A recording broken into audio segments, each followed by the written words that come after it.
By the time the door slid shut behind him, the only sound left was his breathing. The yard was empty. The sky was a narrow strip above concrete. For 1 hour that day, he would not see another person. No conversation, no shared space, just walls rising several feet high, sealing him inside. This is what solitary exercise looks like inside high-security American prisons, including facilities like ADX Florence in Colorado, where isolation is part of daily routine. In these institutions, exercise does not mean a gym or an open yard. It means stepping alone into a concrete enclosure designed for separation, not recreation. The space is often described by former inmates and legal filings as a pen or dog run. It is typically surrounded by thick walls and topped with fencing. The dimensions vary by facility, but many are roughly the size of a parking space. Some are slightly larger. None are designed for team sports or shared movement. At ADX Florence, often called the most secure federal prison in the United States, inmates in special housing units exercise alone, under constant surveillance. The prison sits in southern Colorado, in a remote area near the town of Florence. It opened in 1994 and houses some of the country's most tightly controlled inmates.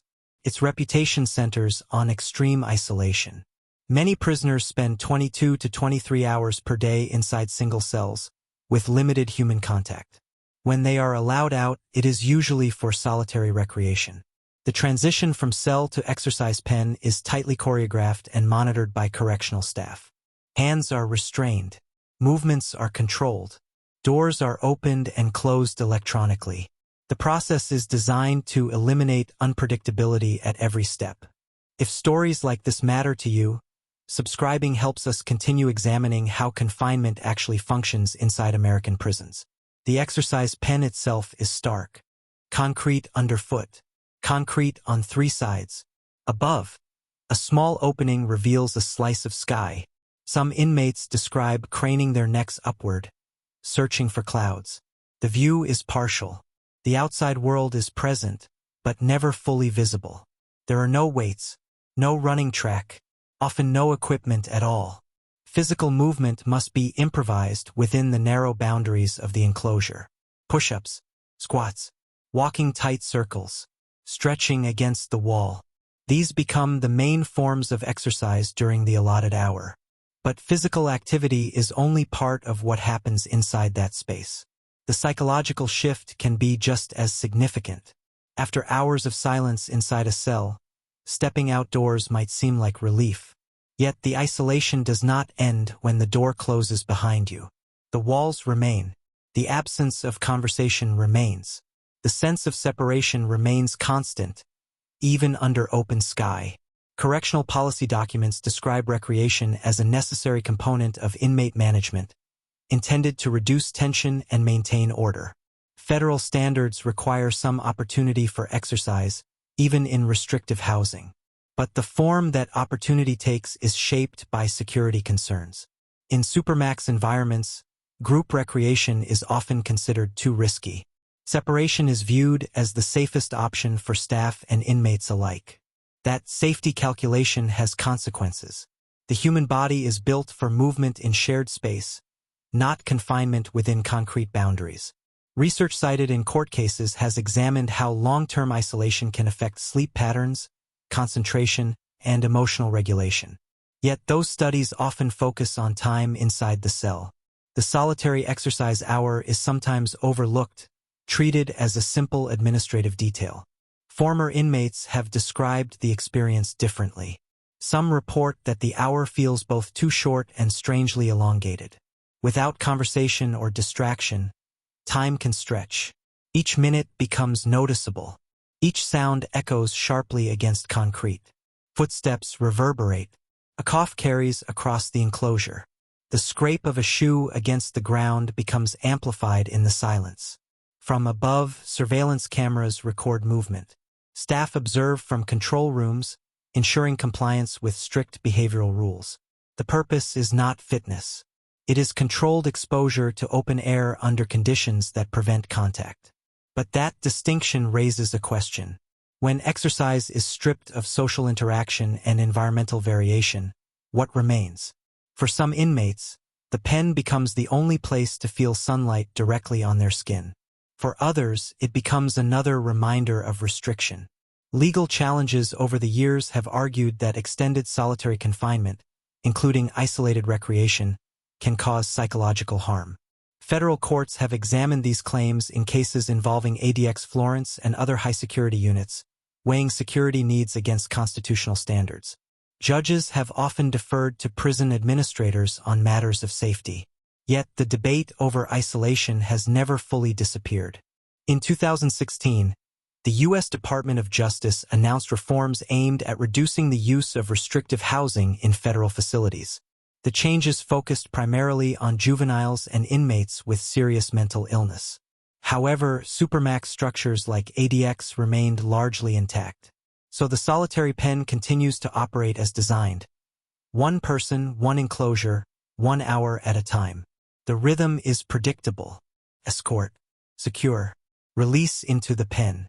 Wait. Return to the cell. Over months and years, that repetition can define daily life. The exercise hour becomes both a break and a boundary. Some inmates reportedly use the time to maintain strict routines, counting repetitions, measuring steps, marking progress internally. Others struggle to motivate themselves in a space that feels more punitive than restorative. The architecture itself communicates purpose. High walls limit sightlines. Narrow openings restrict perspective. Even the sky appears framed, as though viewed through a slot rather than an open horizon. What happens to a person's sense of space when their largest daily environment is still smaller than a backyard? That question has drawn attention from psychologists, human rights advocates, and corrections officials alike. But inside the pen, those debates feel distant. What remains immediate is concrete air and the awareness of being alone. There are no spectators, no teammates, no casual exchanges. Only movement contained within walls designed to prevent connection. And as the hour ticks down, another reality sets in. When the door opens again, it does not lead forward. The return to the cell is immediate and procedural. Restraints are applied again. The same corridor is walked in reverse. The same door closes with mechanical precision. Whatever physical momentum was built inside the pen stops at that threshold. The body returns to a smaller space, often measuring little more than 70 square feet. In federal supermax units, including ADX Florence, cells are typically constructed of poured concrete with a solid steel door and narrow window facing inward. The outward-facing window, when present, is often positioned high and angled to limit any meaningful view beyond the facility perimeter. The design is deliberate. It restricts communication, reduces visual stimuli, and minimizes opportunities for coordinated behavior among inmates. Within that structure, the solitary exercise hour becomes a brief expansion of physical space, not a restoration of social life. Medical research has documented how regular physical activity supports cardiovascular health, muscle maintenance, and stress regulation. Yet most studies assume access to varied environments, equipment, or at least shared outdoor space. The solitary pen offers none of those variables. Movement becomes repetitive by necessity. Walking in straight lines is impossible. Running is limited by distance. Some inmates pace the perimeter, tracing the same square path repeatedly, counting laps to simulate measurable distance. Others focus on calisthenics, creating personal regimens to maintain strength within confined boundaries. Over time, even these routines can feel constrained by monotony. The environment does not change. The walls remain constant. Correctional administrators argue that solitary recreation is safer than group yards for inmates classified as high risk. These classifications often involve histories of violence, escape attempts, or affiliation with organized criminal groups. Security assessments determine who qualifies for general population and who remains in restrictive housing. Once assigned to a supermax unit, transfers out can be difficult and slow, often requiring sustained behavioral review. For those who remain, the daily cycle repeats with minimal variation.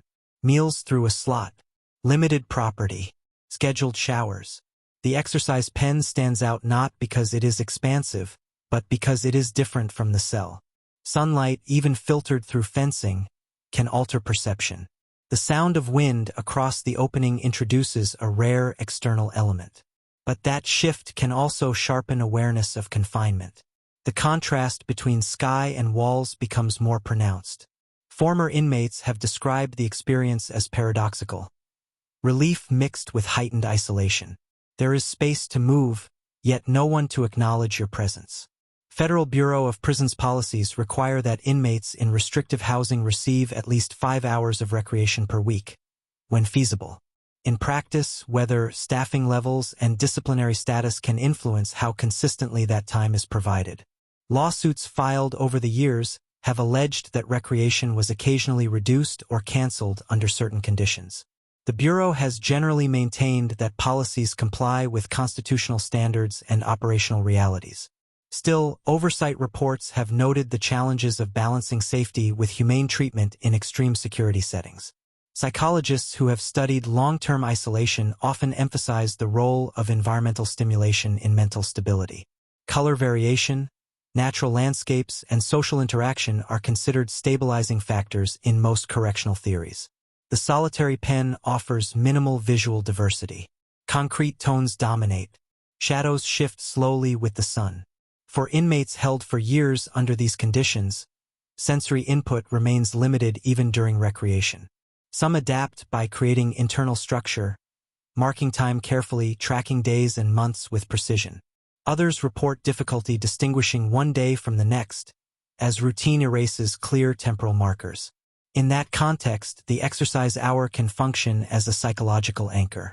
It is the one predictable break from the enclosed cell, even if the break remains isolated. But predictability can cut both ways. When the only change in environment is another form of confinement, anticipation may lose its impact. Correctional staff operate within strict procedures during these movements, minimizing conversation and physical proximity. The goal is control, not engagement. Supermax architecture was developed in response to violent incidents within prisons during the late 20th century. Facilities like ADX Florence were designed to prevent inmate coordination and limit opportunities for assault. Isolation became a central management strategy. Exercise pens were incorporated to satisfy minimum activity requirements while preserving separation. That design philosophy continues to shape how solitary recreation functions today. Critics argue that prolonged isolation can exacerbate mental health conditions. Supporters maintain that certain inmates require extreme measures to ensure safety. Both perspectives converge in the concrete pen, where policy becomes physical reality. There is no abstraction inside those walls. Only an hour measured in steps and repetitions. What remains less visible is how that hour accumulates over time. 5 hours per week becomes 20 hours per month. 20 hours per month becomes hundreds over the span of a sentence. Yet each hour is spent alone under the same conditions. The repetition raises a deeper question about adaptation. Does isolation during exercise reinforce resilience, or does it deepen withdrawal? Research findings vary, often influenced by sample size, duration, and institutional context. Some inmates demonstrate remarkable discipline, maintaining physical fitness despite environmental constraints. Others experience decline in motivation, energy, and overall engagement. The pen does not respond to either outcome. It remains unchanged, indifferent to progress or deterioration. From an administrative standpoint, the system functions as intended. Inmates receive mandated recreation. Staff maintain security. Incidents remain rare. But absence of incident does not equate to absence of impact. The silence inside the enclosure is not empty. It is structured, monitored, and prolonged. And as years pass, that structure shapes not only routine, but perception. When a person's widest daily horizon is framed by concrete, the concept of distance begins to shift. Freedom becomes measured not in miles, but in feet. And the implications of that shift extend beyond the hour itself. Over time, the meaning of that hour can change without the structure ever changing at all. What begins as a break from the cell can gradually feel like an extension of it, just under open air. For inmates serving decades in restrictive housing, solitary exercise becomes part of identity, not just schedule. It marks the boundary between controlled movement and complete stillness. Correctional records show that some prisoners at ADX Florence have spent years under highly restrictive conditions. Periodic reviews determine whether housing status should change, but advancement is not automatic. Behavioral assessments, disciplinary history, and perceived risk all factor into those decisions. Until change is approved, the daily cycle remains intact. Cell, escort, concrete pen, return. The repetition can shape how time is experienced. Without shared activities, social feedback, or varied environments, days blur into predictable sequences. Mental health professionals working in federal facilities have acknowledged the challenges posed by prolonged isolation. The Bureau of Prisons has stated that psychological services are available, including evaluations and treatment when needed. However, access does not always eliminate the stressors inherent in the environment. The solitary exercise hour is sometimes cited as a protective factor, offering light and movement. Yet it does not introduce conversation, spontaneity, or collaborative activity. It preserves separation while slightly widening physical boundaries. Some inmates reportedly develop heightened sensitivity to minor environmental changes. A shift in temperature, passing cloud, the distant sound of a vehicle outside the perimeter. In an otherwise controlled sensory field, small variations can feel significant. Others describe becoming accustomed to the sameness, no longer reacting strongly to subtle differences. Adaptation can take many forms, but adaptation does not erase the structural conditions that require it. Federal oversight reports have continued to examine the use of restrictive housing across the prison system. Reforms have been discussed and, in some cases, implemented to reduce reliance on long-term isolation. Still, supermax facilities remain operational, and solitary recreation remains standard practice within them. The justification centers on security, particularly for inmates considered unable to function safely in less restrictive settings. Whether that classification remains permanent depends on ongoing review. Until then, the pen stands ready each day, unchanged. There are no decorations, no evolving layout, no human interaction inside its walls. Only concrete surfaces and the measured passage of time. The design removes unpredictability. It also removes shared experience. For some observers, that trade-off reflects necessary caution. For others, it represents a system pushed to its limits. The debate often unfolds in courtrooms and policy papers.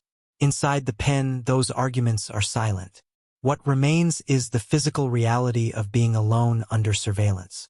Movement is visible from above, recorded and archived. Yet the internal experience of that hour is not easily documented. Official reports can track duration and compliance. They cannot fully capture perception. As the sun shifts across the narrow opening overhead, shadows crawl along the wall. The hour concludes as it began, with procedure. Restraints applied. Door opened. Escort returned. The pen empties. Another inmate may enter later, or it may sit unused until the following day. This purpose does not change based on who occupies it. Across years of operation, thousands of solitary hours have passed within similar enclosures. Each one identical in structure, each one unique in lived experience. When discussing incarceration, attention often focuses on sentencing length, legal appeals, or high-profile cases. Less visible are the daily mechanics that shape those sentences in practice. Solitary exercise is one of those mechanics. It satisfies regulatory requirements. It maintains institutional control. It also defines the outer limit of personal space for some of the country's most isolated prisoners. The question is not whether the pen exists. It does. The question is what it means, year after year, to move within the same confined boundaries. To look up and see sky framed by concrete. To measure freedom not by distance traveled, but by steps counted inside walls. The architecture does not speak. It does not justify itself. It simply endures hour after hour. And for those who step inside, the experience becomes part of a larger story about confinement in modern America. If the story kept you watching, the next one will stay with you even longer. Subscribe for more real prison documentaries.